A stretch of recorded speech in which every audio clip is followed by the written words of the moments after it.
हरिओम. लाओत्सेचा ताओबोध योगदास श्री जयगणेश जोशी यांचे प्रवचन.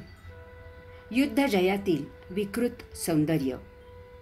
लाओत्से ओवीच्या सुरुवातीला सांगत आहे की जय मिळाला तरी त्यात जराही सौंदर्य नसते आणि ज्यांना त्यात सौंदर्य दिसते ते संहारात प्रसन्नता मिळणारे असतात. संहारात सौंदर्य नसते. एखाद्याला मारणे यात आनंद नसतो.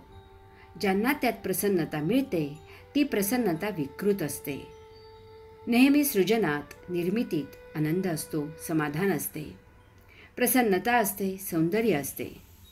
परंतु जगात विकृत मनोवृत्तीचे लोक जास्त आहेत. त्यात दोन प्रकार आहेत.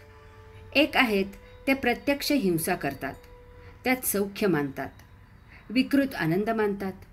दुसरे आहेत ते हा आनंद अप्रत्यक्ष साजरा करतात. ते हिंसा असलेल्या गोष्टी वाचतात.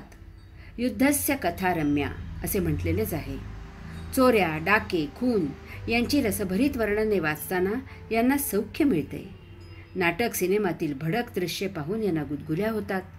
ते पाहताना ते आसनावर शांत बसू शकत नाहीत.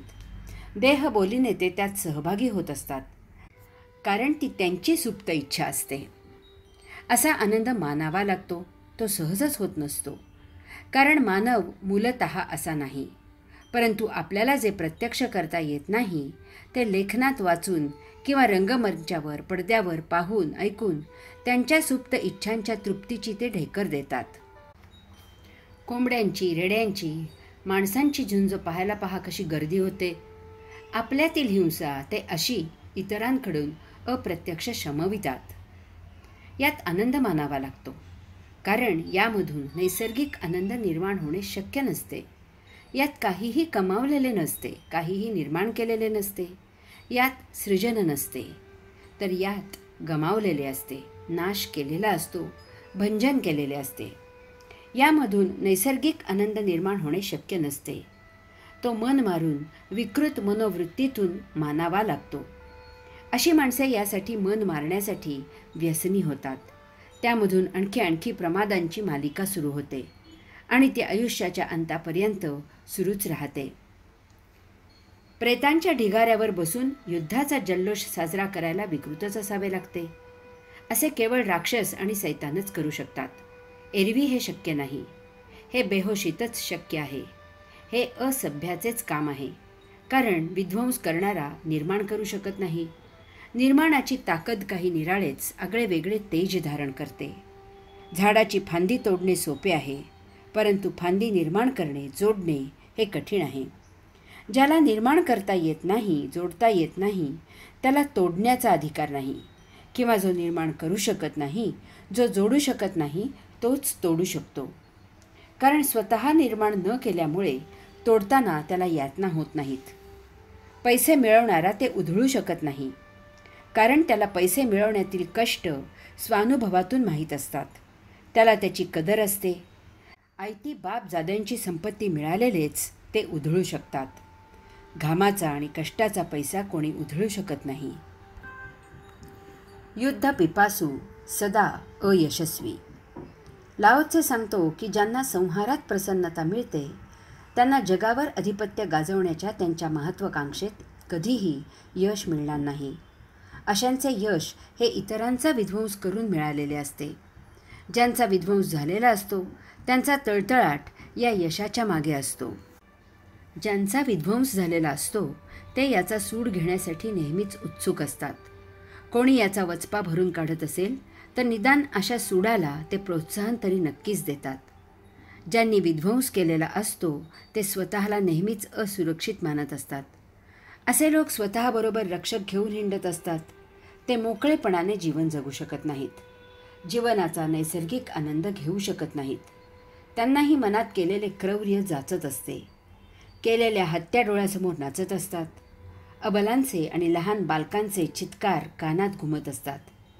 यशामागील हत्या आणि बळजोरी मनात थैमान घालत असते. यात सुखाचा घास घशाखाली उतरत नाही आणि सुखाची झोपही लागत नाही.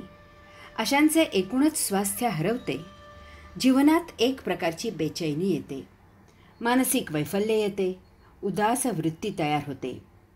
याचा अर्थ असा आहे की ज्यांना यश मिळते ते पराभव झालेल्यांवर राज्य करू शकत नाहीत, कारण सर्वसामान्य जन त्यांच्या विरुद्ध असतात. लोकांचे त्यांना सहकार्य मिळत नाही. जेव्हा जेव्हा संधी मिळेल तेव्हा सर्वसामान्य जन जेत्यांची छी-थू करतात. जेत्यांची मनोवृत्ती अगोदरच त्यांना आतून खात असते, वरवर ते प्रसन्नता दाखवत असतात. जिंकल्यामुळे आपण फार मोठे झालो आहोत असे त्यांना वाटत असते, परंतु एक विदारक सत्य त्यांना आतून टोचत असते. यश मिळाल्यामुळे कदाचित ते मोठे होतही असतील, परंतु हेही सत्य आहे की पराभव झालेले त्यामुळे काही लहान होत नसतात. ते जसे आहेत तसेच संधीची वाट पाहत असतात. जनता नाईलाजाने तोंड देखला भीतीयुक्त आदर दाखवत असते. तो आदर त्या बंदुकीतील गोळीला असतो, बंदूक धारण करणाऱ्याला नसतो. तो आदर देहाने दिलेला असतो, मनाने दिलेला नसतो. त्यांच्या मनात जेत्यांबद्दल द्वेष असतो. तो देहबोलीने अप्रत्यक्ष व्यक्त होत असतो. अनेक वेळा असे घडते की हार होत असलेला दग्ध भू धरून स्वीकारतो.